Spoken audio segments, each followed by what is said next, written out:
All right, so I have 11:15, so we are officially scheduled to start.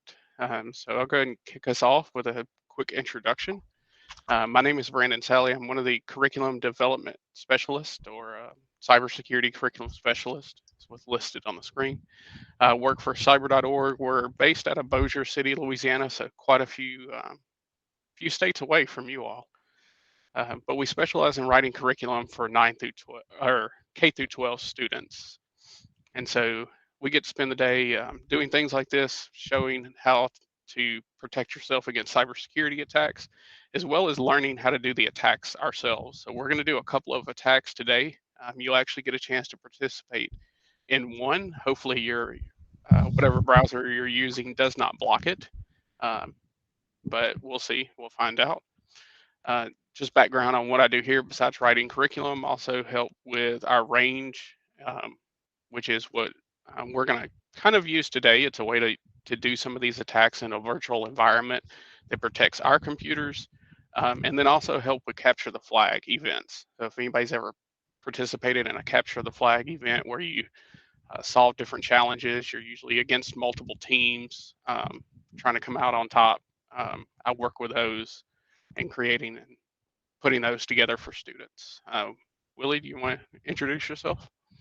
Yes, good evening to everybody. My name is Willie Henderson. I am the Director of Outreach here at cyber.org.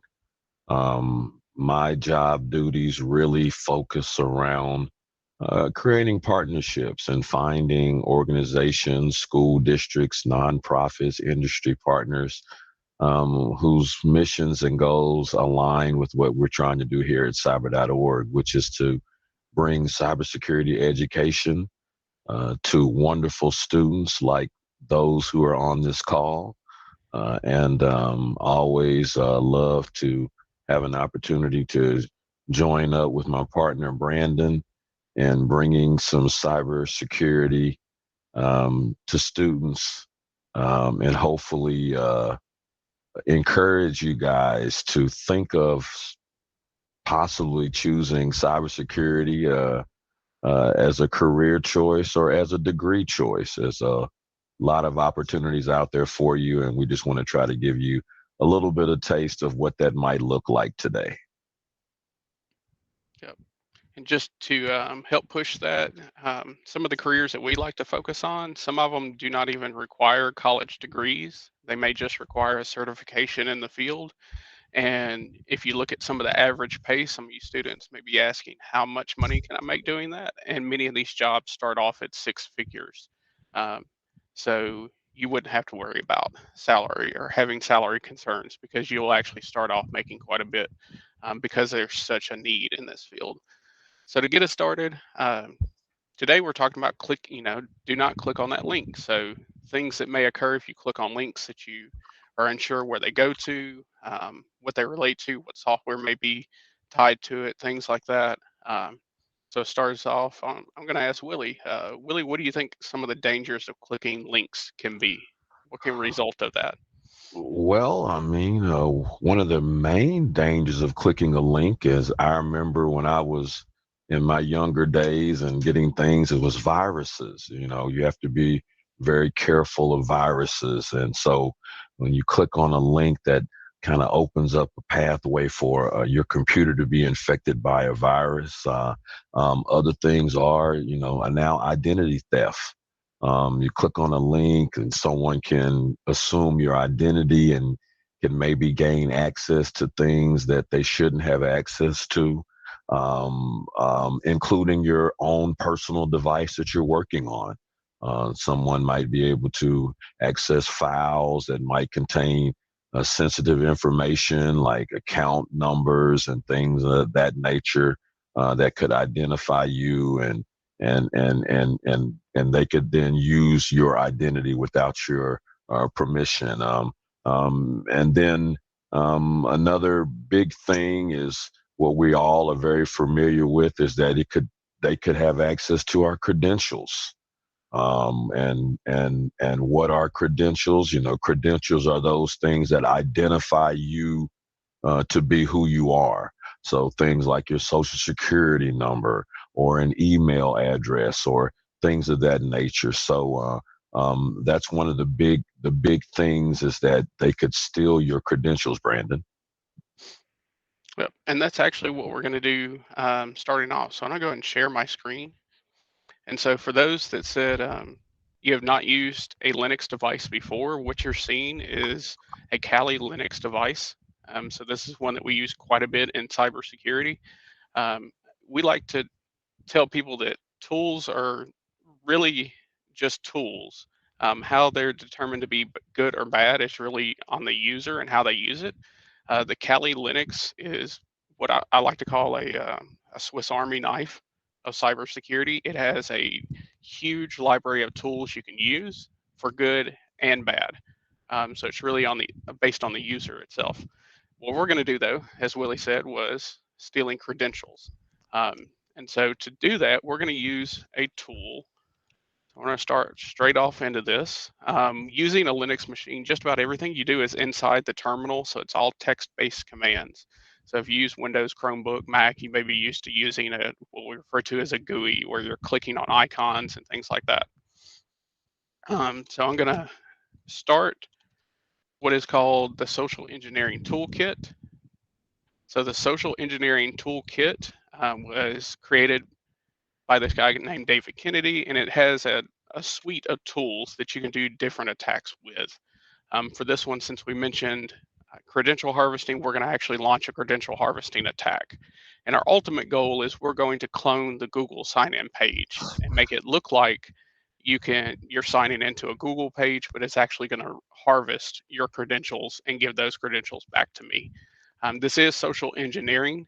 So once I start up the social engineering kit, it's entirely menu based. So it's actually fairly easy to use. We actually like to say this one's as easy as 1, 2, 3 because we select those menu items in that order. So we're doing a social engineering attack. I'm going to select one.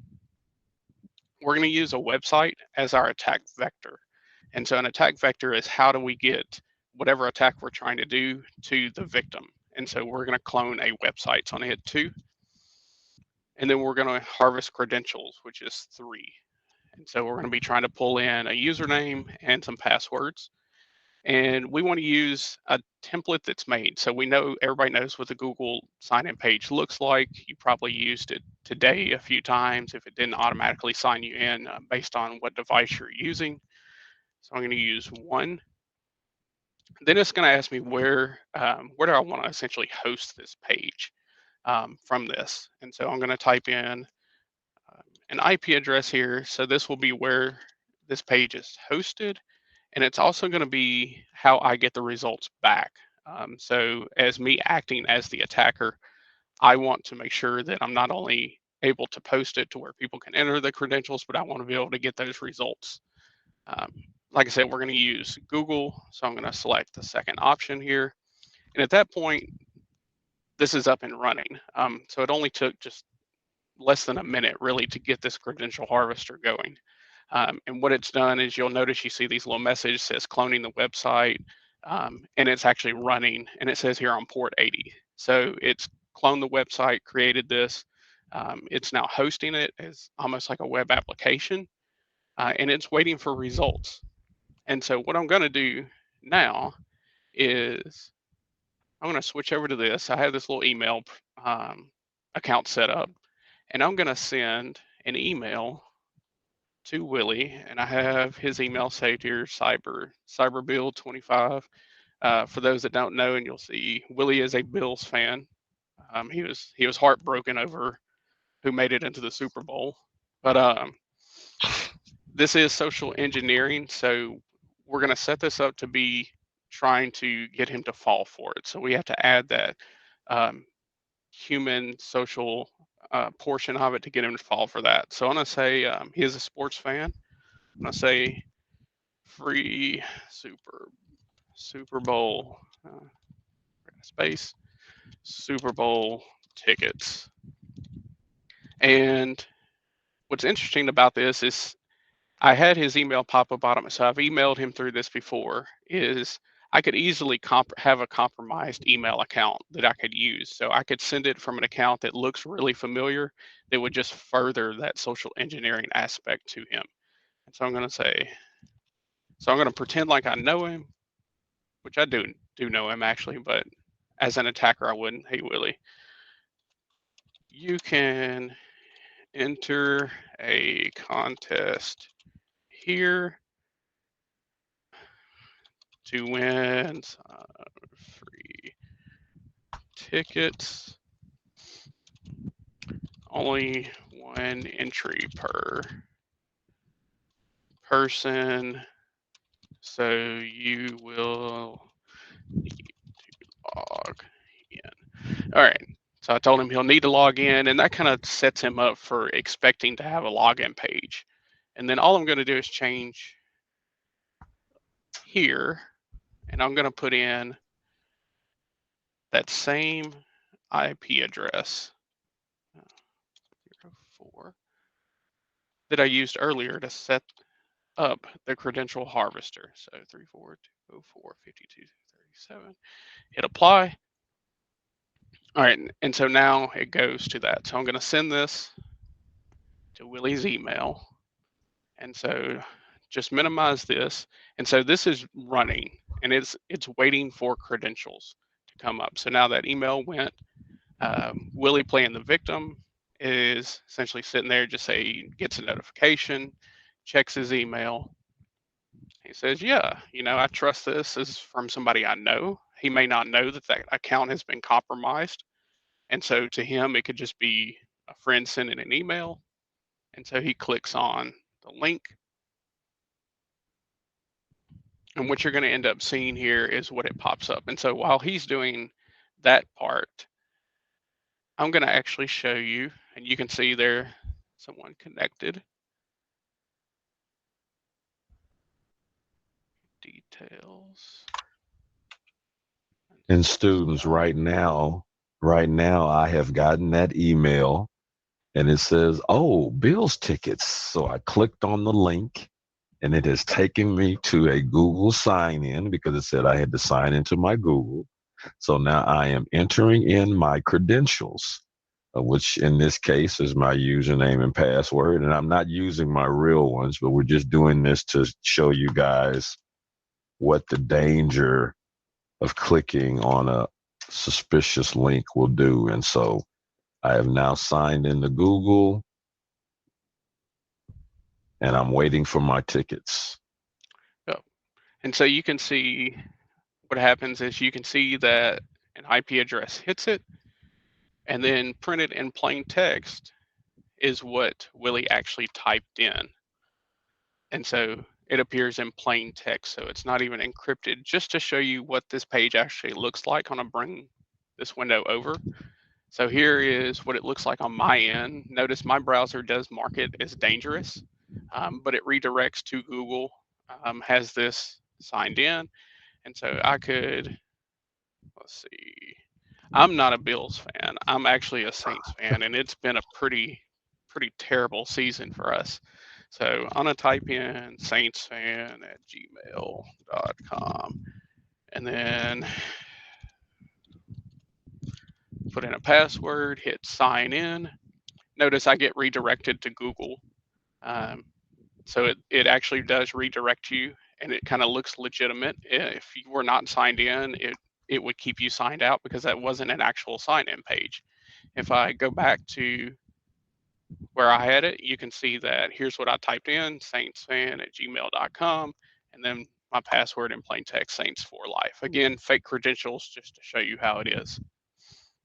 And so here is your chance to do this. And so if Jill, you're there, we're going to drop in that IP address, or if you saw it, I can actually scroll up.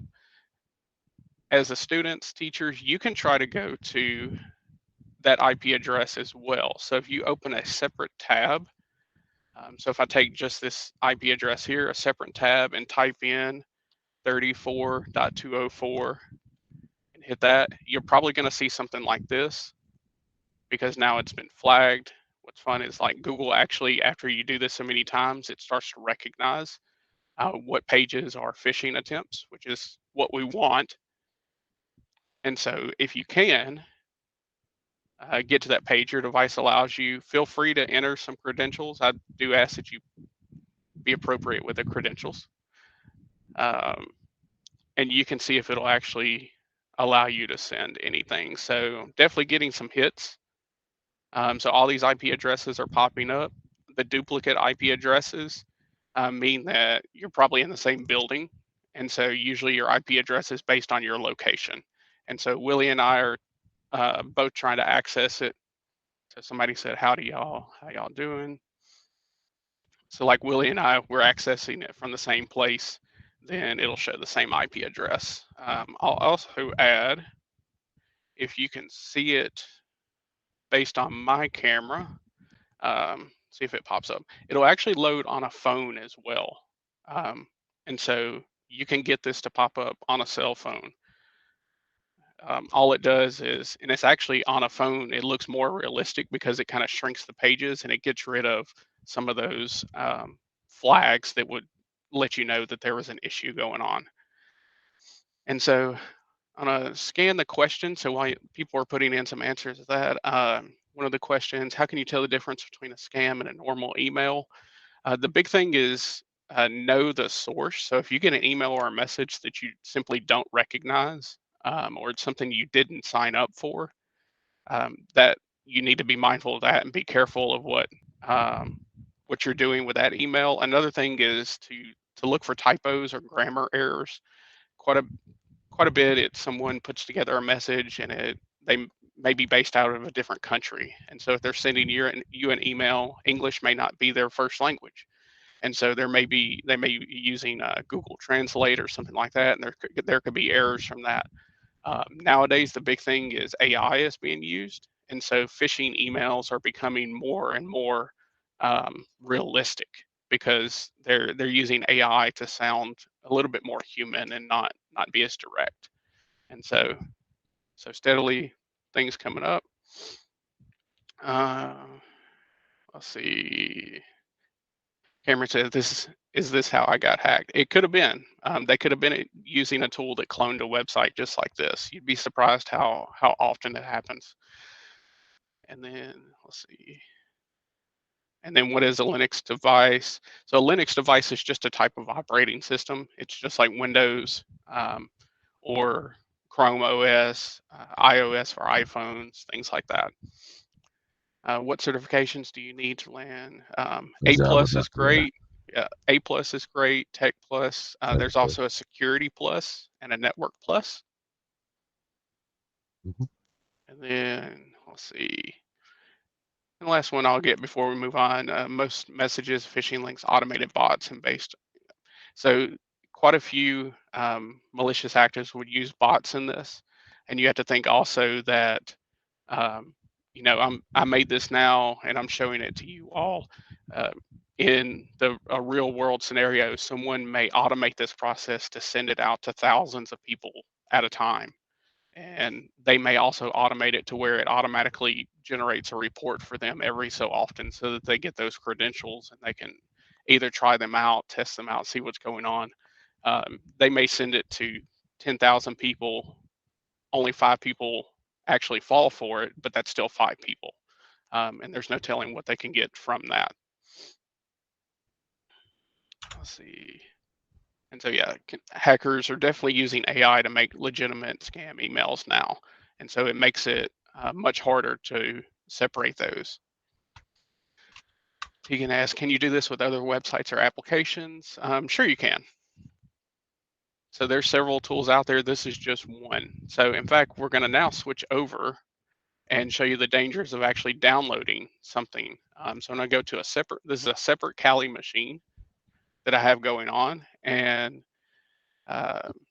Willie, what are some of the things that you could download that could be potentially hazardous to your machine? Well, you could run things like spyware that could be accidentally downloaded, rogue apps that could mess up your devices and compromise your networks. Students, you could also have instances where you could actually lose control of your machine. A hacker could gain access and download software that could track your keystrokes, a software that could allow them to take screenshots of things that you have on your screen. So you're at home checking your bank account and you pull up all your balances, and that hacker can take a screenshot of that and maybe get your account number. Or you might be having some personal information that you're sharing with a friend or a confidant or whatever, and somebody could screenshot that information, or they could track the keystrokes that you're keying in as you're typing in things on your computer, and you're believing that that's being done and securely, but all the while somebody on a back door is listening and has gained access to your computer, and they can track every single key stroke that you make. And so there's a lot of things that can happen and a lot of dangers that are out there coming with untrusted software that could be remotely downloaded to your device. All right. So what I've been doing, as Willie was talking about some of those dangers, is I've started a setup of a backdoor attack. Um, you often hear about these classified as a Trojan virus. It may be disguised as something else and is able to infect your system. So I ran this really long command here, this MSF Venom. What this does is creates a little payload. So this file over here, it may be small to see on the screen. It says zoom.exe, but it uses an exploit called Windows Interpreter, and it uses reverse HTTP. So what it's doing is essentially going to give me control through the HTTP connection that machine has. So over the internet, using a different machine. And for this one, so the first one, we let everybody interact with that one and try to gain access. For this one, I don't need students and teachers accessing this one. So I actually made this one a private IP address, so you won't be able to access this one. And I disguised it as a zoom.exe. So we're doing this virtually right now. Everybody knows what Zoom is.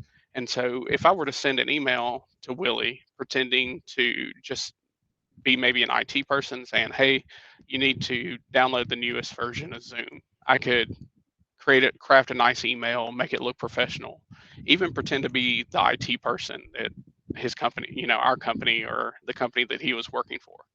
After I did that, I moved it to this folder.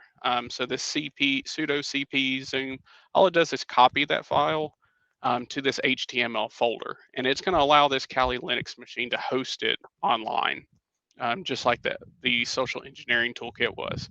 And then I started the web hosting server, which is an Apache 2 server.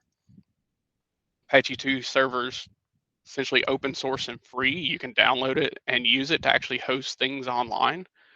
So it's used quite a bit with Linux operations. And so we use it as our host machine here. Now that I have it set up, I'm going to start something called Metasploit. Make sure I spell that correct. And so Metasploit has a huge library of exploits available to it, and it is used in security testing as well as by malicious users. And so we're going to use it to set up this. So you're going to see some of the same things to start us off. Though the first exploit that it uses is called a multi-handler. And a multi-handler is just allowing multiple connections to be made to this machine. So that, say I sent this out to, again, 1,000 people and I got 5 people to connect to it, I could actually connect to all 5 machines at once and cycle through each of those computers, gathering whatever information that I wanted to steal from them. I do have to tell it what payload to look for. And so this will be the same as the one that I set up. So the Windows x64 interpreter, typo, interpreter, reverse HTTP. And so now it knows that is the payload. I have to tell it where to listen. So again, this private IP address, so you won't be able to directly connect to this one. And the one difference is I have to tell it what port to go to. So a port on a computer is just how data is exchanged between devices.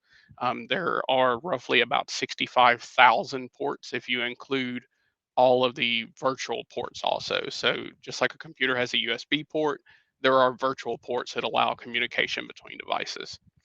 So I set that port, and then lastly, I'm going to say run. And at that point, it's going to start that reverse handler at that IP address. And so I won't go through to save us time. I'm not going to draft an email or anything. Willie knows how to connect to this. And so he has the information beforehand just to connect to it. But once he connects to it, we're going to get a change in prompt. And so while he's doing that, see if I can answer some of the questions. Is there a way to There's make a a bot that scans an email and checks to see? So yes, most of your email services nowadays, like Gmail, um, Outlook, things like that, they have a scanner built in. Are public Wi-Fi networks like McDonald's Wi-Fi safe? Uh, if you're connecting to the real Wi-Fi, then yes. However, there is something where what attackers can do is actually set up a network, just say in the parking lot of McDonald's, name the network the same thing that's that McDonald's or Starbucks or something like that, and not put a password on it and see if anybody connects to it. And so they'll actually create a fake network like that. So you have to be sure that you're connecting to the secure one. So Willie has connected. So notice our prompt changed, and now it says interpreter right here. And so at this point, I have control of his machine from the backside. So I'm going to start what's called a key logger. So key scan underscore start. And what that's going to do is it's going to start the key logger. It calls it a sniffer, and it's going to record everything that he types into that computer from this point on. While he's doing that, so Willie can just pretend like he's going about his day, looking at articles, stuff like that. I'm going to investigate this computer. So if I do a PWD, that stands for Print Working Directory, I can see that we're in the C drive under users, Windows, and desktop. So I'm actually on the desktop of this computer right now. I can run a list command and see what files are actually inside that desktop. And so there's one called Scary Folder, which I added that earlier for fun. I was going to wait and do that here, but it's already there. And then I have one that says website info. If I wanted to look at one of these, so I can run download website, let's see, info. And what happens is, notice I get a file right over here, and I can actually open that file directly in my computer now. And it may be a little difficult to see. I'm going to zoom in, but you can see here I have pulled up some Chase information. Again, Bill's fan password, Outdoor Adventures website, Steam account. So I was able to see that file, and because he had things saved in that text file, I was actually able to download that file and look at it immediately. So other things that we can do in here is say I want to see what he's actually doing on that screen. I can do screen share, and what it's going to do is open up, and it looks like a picture. And so this is what his machine's doing right now, and it actually is live. So Willie, if you want to type something, and so whatever he does on his screen, I can just sit here and literally watch him. And so if you fell for a backdoor attack, you could have somebody that is actually watching you interact on your screen right now. So kind of scary on how they do that. All right. So I'm going to exit out of that. So we have just a couple of minutes left. Let's see, do this.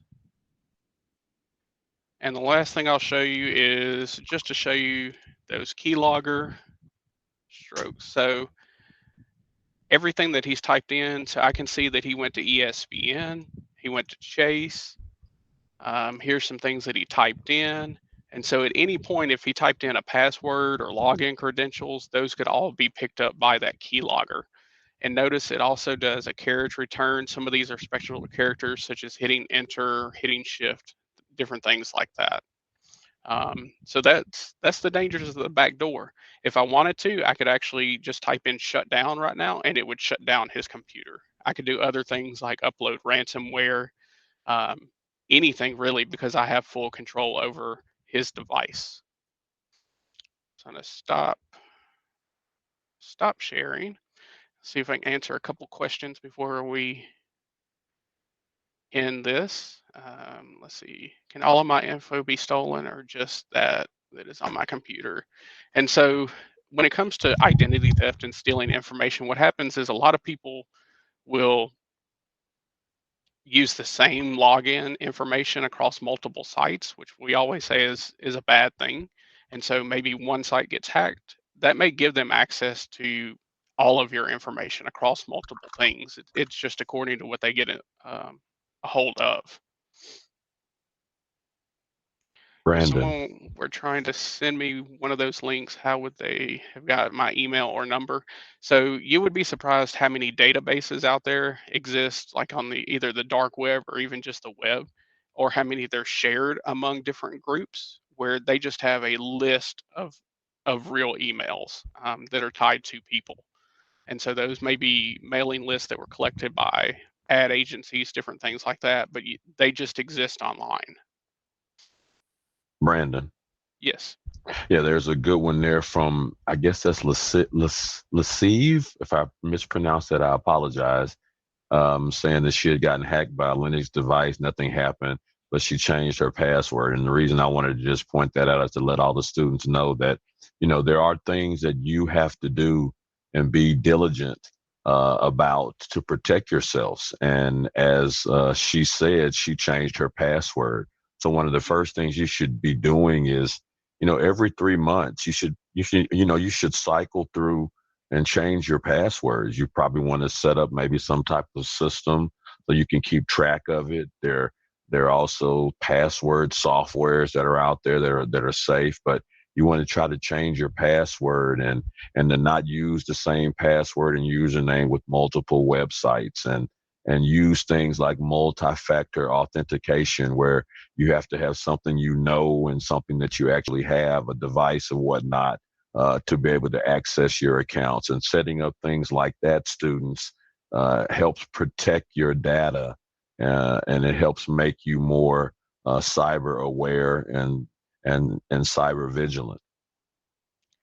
And I think the last question I'll ask is asked a couple of different ways. Is if you do get a virus, you do get something like a backdoor, something like this. How are there ways to prevent that? The main thing is keep whatever your security is on your device updated. So when you get, say your phone, you get an update and it says your phone's going to update overnight. If that mentions a security update, you definitely want to do it because what that usually means is it's updating the um, malware virus definitions. And so what happens is as people recognize what new malware is out there, they add it to a library and it goes into that device. So when you do a security update, it allows it to recognize the most up to date pieces of malware that are active and out there. If you don't do that update, then you could download a piece of software that your device simply does not know is malware. And so always stay up to date, and that'll help prevent you from being exposed to malware and viruses. If you haven't gotten a chance, there was a poll just asking if you're a student or an educator. You can answer that if you can. That just kind of helps us on our end. But we hope you enjoyed the session and hopefully you learned quite a bit from it.